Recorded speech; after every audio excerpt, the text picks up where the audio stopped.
Halo semuanya, tadi kita akan bahas sedikit tentang pengalaman saya ya untuk pemrograman dalam bahasa Java.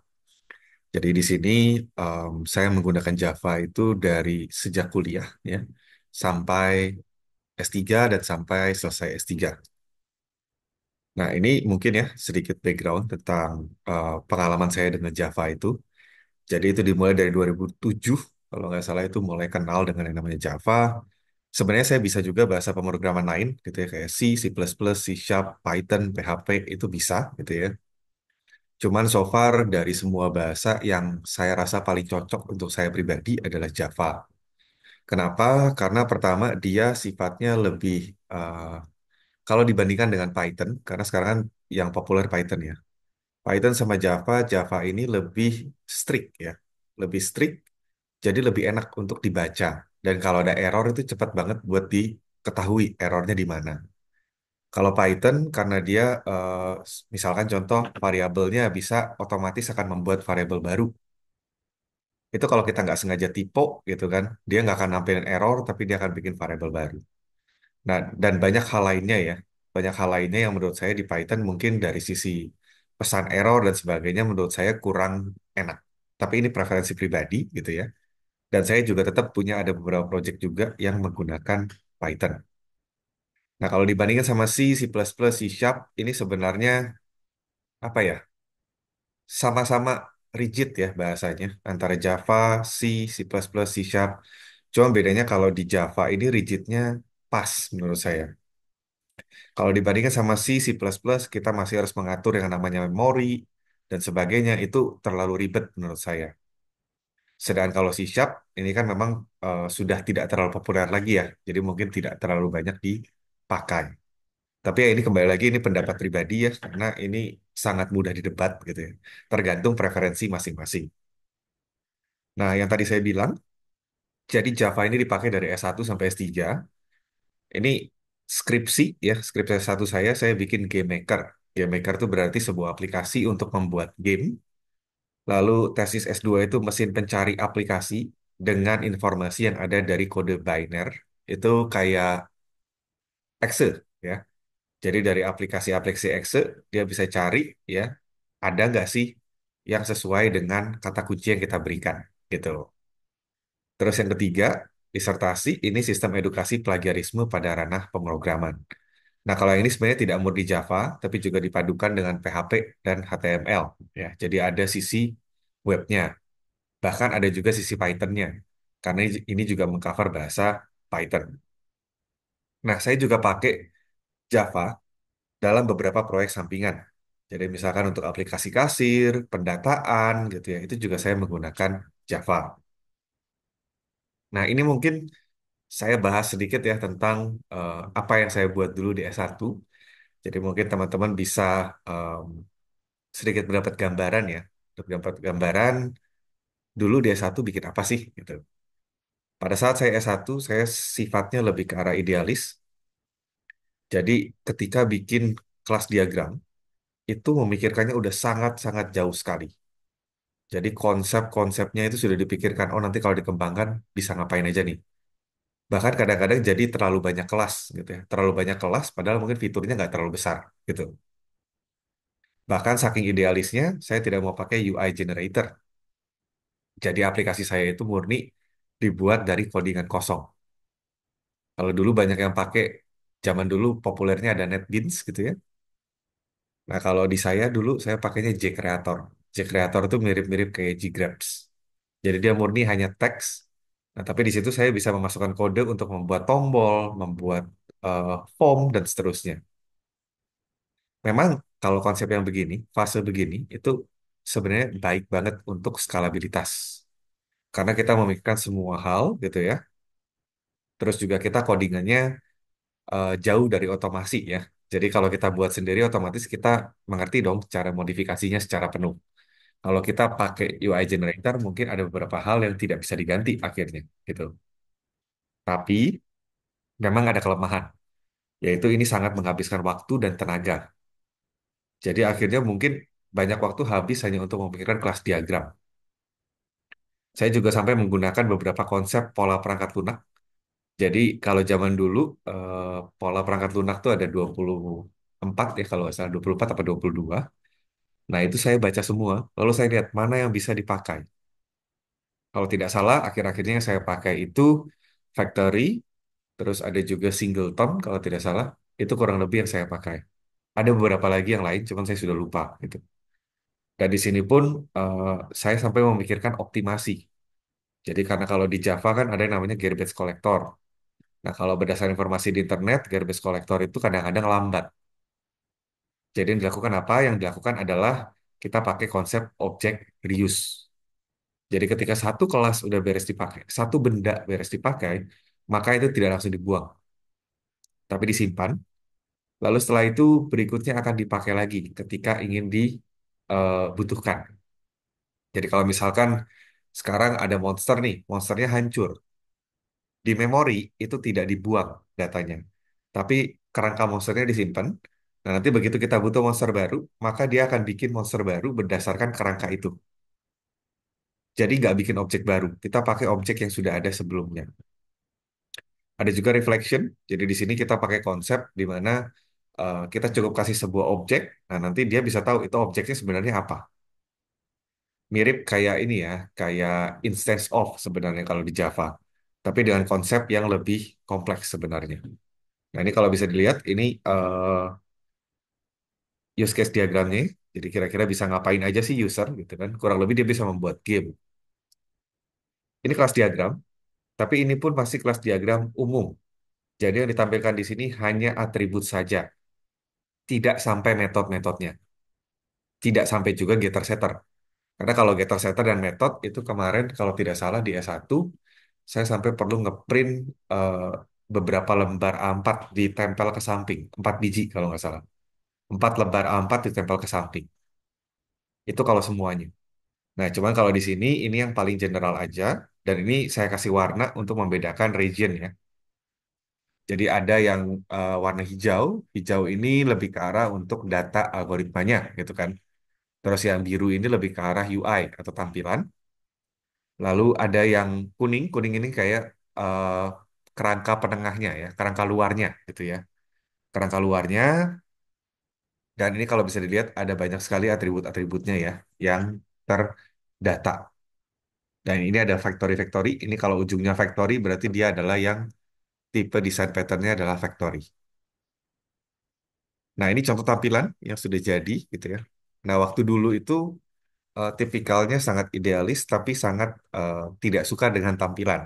Jadi tampilan itu dibuat seadanya. Ini kalau dilihat dari sisi UI kan nggak menarik ya sebenarnya ya. Warnanya hitam gitu kan. Orang juga lihatnya jadi males gitu sebenarnya. Terus isiannya juga banyak gitu. Jadi memang waktu dulu tidak memikirkan user experience. Nah, ini kalau membangun gamenya, jadi kita, intinya kita bikin game eh, mirip-mirip kayak tower defense gitu ya. Tower defense kita bisa pilih bagian mana yang ada di taruh monsternya, bagian mana yang ada di taruh areanya, bagian mana yang harus taruh dengan obstacle. Nah, kalau tampilan gamenya, kalau udah jadi bisa jadi seperti di kanan. Jadi kita bisa pilih gambar belakangnya, mau apa gitu ya. Terus menunya sih nggak bisa diganti, jadi menunya hanya bisa tiga ini. Lalu nanti ketika main akan jadi seperti ini, gitu ya. Jadi monster-monster ini akan bergerak secara random, gitu ya. Dan kita bisa ngisi algoritmanya. Jadi misalkan kalau monsternya tipe A, dia algoritmanya dia menyerangnya seperti apa, gitu ya. Jadi misalkan dia selalu mencari yang paling dekat, atau mungkin dia akan mencoba mencari yang paling lemah. Nah itu semua bisa di set di sini. Terus ada HP-nya juga, ini ya. Ini udah di set otomatis di atas dari karakternya. Jadi ini harapannya memang pemain itu hanya bisa eh, setting ya, hanya bisa setting di beberapa bagian tertentu. Tapi kelebihannya adalah mereka tidak perlu terlalu tahu coding gitu ya. Ya kalau untuk coding AI karakternya iya mereka perlu gitu ya.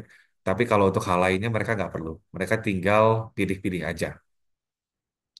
Ini idenya sebenarnya dari game maker yang sebenarnya ada di pasaran.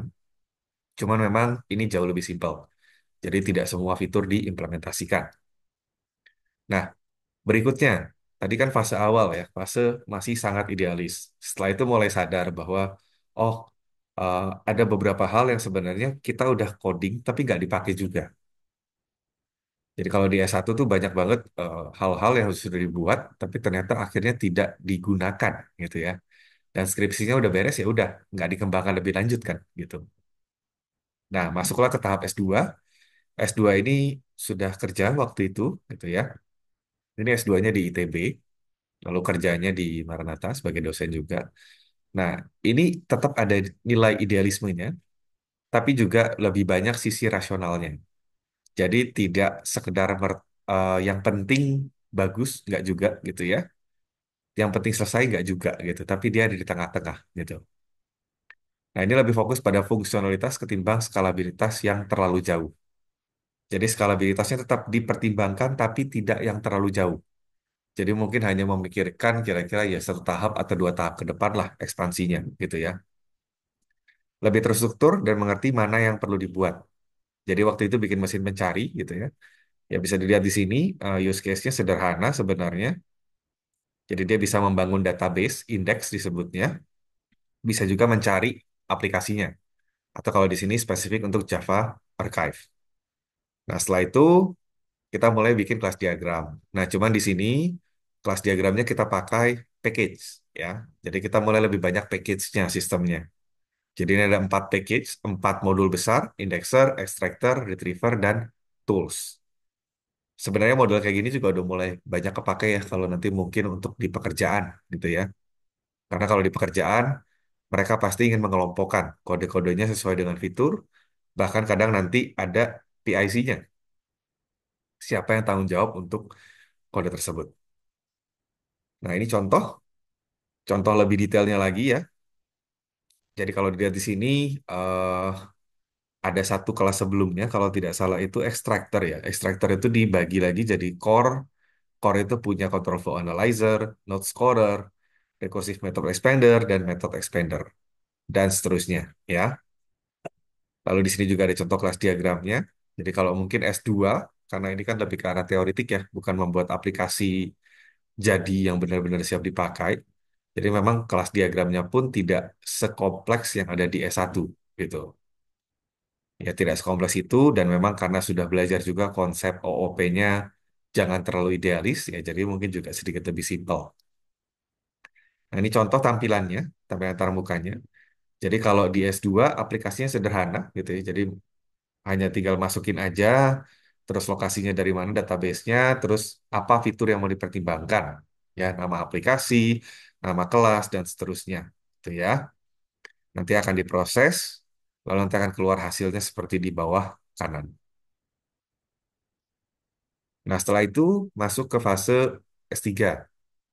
Sebenarnya dari S2 ke S3 ini jedanya cukup lama, dan sempat juga proyekan. Gitu ya. Proyekan beberapa kali, em, tapi memang lama-kelamaan semakin rasional.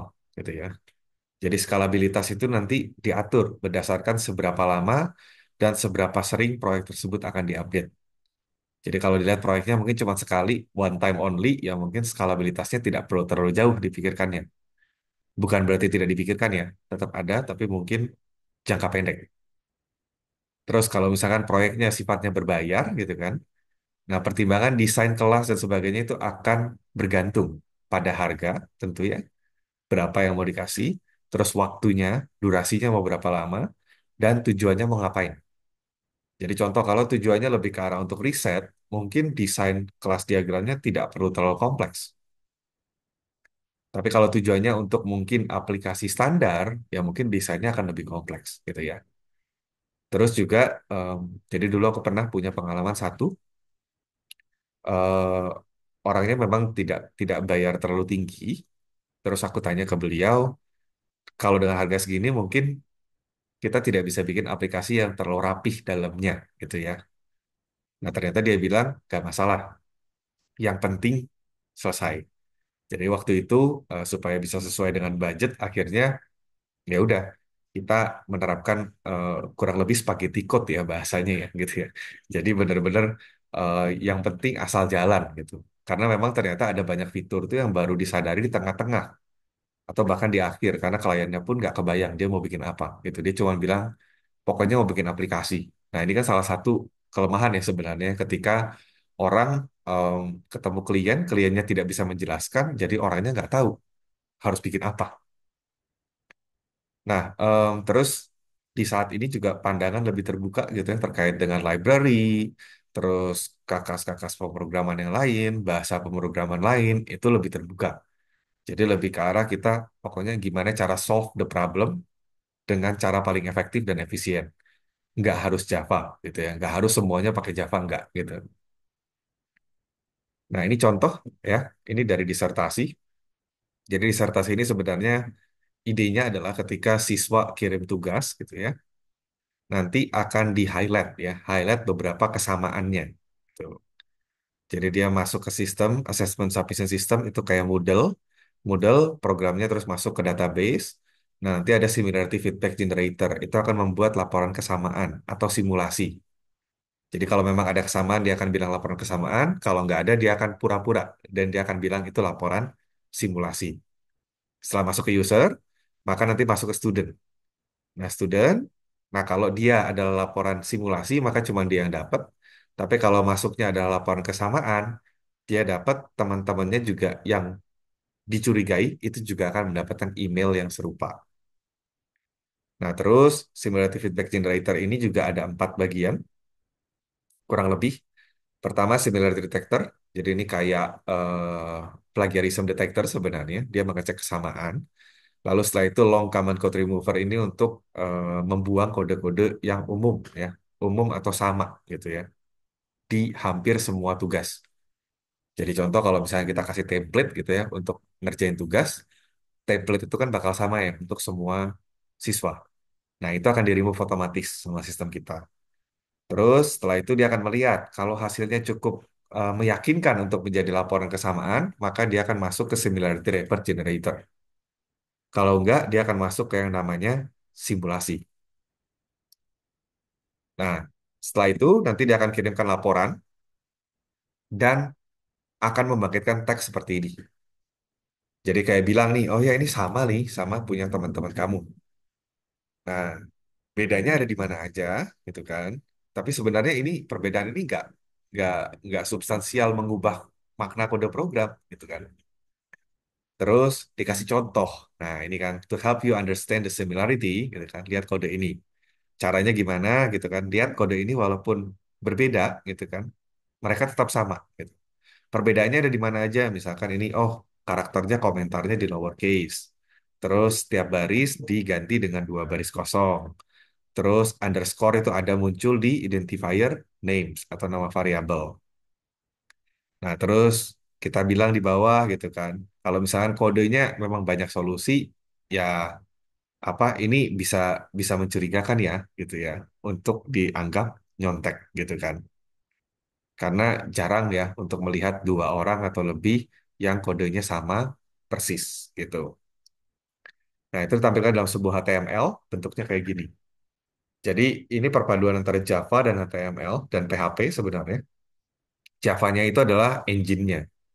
Jadi, engine yang menggenerate text disability explanation, menggenerate kesamaan yang ada di submitted code, itu semua ada dari Java-nya. Gitu. Terus ini kalau untuk yang simulasi gitu ya, bedanya cuman di sini warnanya hijau untuk meyakinkan bahwa ini bukan kesamaan.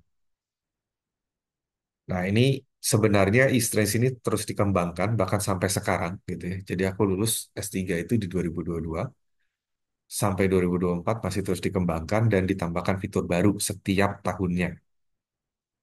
Contoh tahun ini tambahkan fitur deteksi kode buatan AI. Lalu dicoba diingatkan kalau ada yang menggunakan AI. Ini juga dapat beberapa award lumayan gitu ya. Jadi pertama eh, dia shortlisted ya, masuk di 10 besar atau 20 besar ya, aku lupa. Untuk Luadi Memorial Award ya dari International Federation of Engineering Education Societies. Lalu ini juga menang Best Dissertation Award in the Field of Engineering Education, IEEE Education Society. Lalu ada juga Best Discussion Paper Award di IEEE International Conference on Advanced Learning Technologies. Jadi memang ini berkembang terus ya, berkembang terus dan harapannya sih bisa memberikan yang terbaik juga untuk pendidikan pemrograman. Nah, ini GitHub page saya gitu ya. Nah, di sini sebenarnya kalau dilihat tidak terlalu banyak aktivitas karena apa? Karena yang disimpan hanya versi final atau semifinal. Jadi bukan berarti semua kode, semua progres saya masukkan ke sini, nggak juga gitu. Karena apa ya banyak hal lah ya. Mungkin salah satu halnya adalah concern, khawatirnya mungkin nanti ada perubahan regulasi atau privacy, dan akhirnya mungkin semua aktivitas kita mungkin di recap gitu ya, di recap atau disalahgunakan mungkin itu sebaiknya sih kalau kalau concern dengan hal begitu ya sebaiknya gunakannya hanya untuk memang hal-hal yang pengen benar-benar dipublish gitu ya untuk di online. Nah, di sini kenapa kodenya ditaruh di GitHub gitu ya? Tentu salah satunya adalah untuk reusability. Nah, silakan kalau misalkan mau dicek gitu ya ke GitHub page-nya, ini ada banyak proyek gitu ya yang bisa dieksplor satu persatu. Nah, berikutnya biasanya yang paling ramai adalah gimana pendapatnya tentang AI nih, AI di pemrograman gitu kan. Sebenarnya tergantung pada mata kuliahnya apa gitu ya. Dilihat dari capaian pembelajarannya. Kalau capaiannya adalah untuk mengerti sintaks dan logika, ini sebenarnya lebih enak AI tidak digunakan. Karena kadang kalau kita menggunakan AI, ya sebenarnya kalau AI-nya digunakan dengan benar, jadi hasilnya itu dibaca, lalu dia juga mengerti untuk memodifikasi kodenya itu nggak masalah. Cuman kebanyakannya orang itu melihat hasil kode, ambil aja, copy, paste, selesai. Nah itu yang masalah gitu. Jadi biasanya pada mata kuliah dasar, kalau aku sendiri ngajar di Maranatha, pada kuliah dasar aku nggak mengizinkan. Tapi kalau untuk mata kuliah lanjut, itu kan yang modelnya abstraksi kayak mungkin anggaplah proyek pelangkat lunak, itu kan emang gede ya pengembangannya. Itu boleh pakai AI gitu ya. Boleh pakai AI karena itu mendorong produktivitas pengerjaan. Tapi secara umum sebenarnya konsepnya begini sih. AI itu hanya digunakan kalau mahasiswanya mengerti kode yang digunakan. Jangan sampai nanti kodenya tinggal copy, paste, terus salah gitu kan. Bayangkan nanti anggaplah ternyata itu adalah kode krusial untuk sistem kita nantinya. Kalau kita tidak mengerti, kita paste, error, ya susah gitu kan kehidupan. Jadi hati-hati ya untuk seperti itu. Oke, seperti itu saja. Mungkin nanti kalau ada pertanyaan boleh kontak saya by email gitu ya. Atau mungkin bisa juga kunjungi LinkedIn saya. Terima kasih.